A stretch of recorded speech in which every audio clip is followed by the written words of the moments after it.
सहारा। एहो काहे राजा भइल बाड़ो इतना ना बेबहार, नया न हो कोनिया जाए कैसे बाहर। ले ले बाड़ू हमारा तू संगे ही बचनिया, बचनिया निभावे के पड़ी। अच्छा सुनो हो हमारो धनिया, काजी रोपनिया करावे के पड़ी। ना ना ना ना सुनो हो हमारो धनिया, रोपनिया करावे के पड़ी। अच्छा रोपनिया करावे के पड़ी।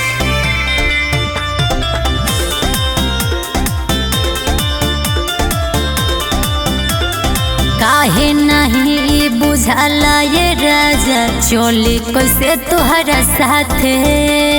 रोपे न आवेला कुछ न बुझाला, पड़ल बड़ो हमारा माथे। एक बेर के ही नाही बाटे तोहर बहाना, हो जाला कुछ गड़बड़ तरू से तू रोजाना। नरू से घरू से बनाई गई खाना वाली आई के खाना खियावे के पड़ी। ओहो सुनो हो हमरो धनिया, आहो रोपनिया करावे के पड़ी। हमसे ना हो सुनो हो हमरो धनिया, बस रोपनिया करावे के पड़ी। ए हटी ना। रोपनिया करावे के पड़ी।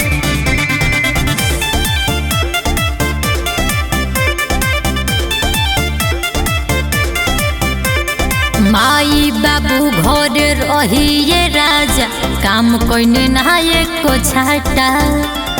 तोहरा संगे कैसे खेत आज रोपी, काहे ना तोहरा बुझाता। न चलबू तो कैसे होई, सभे जाई बिलाई।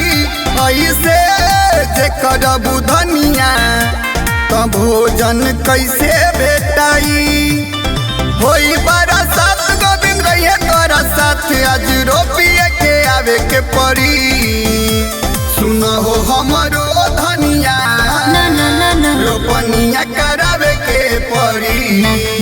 सुनो हो हमरो धनिया, रोपनिया करावे के पड़ी।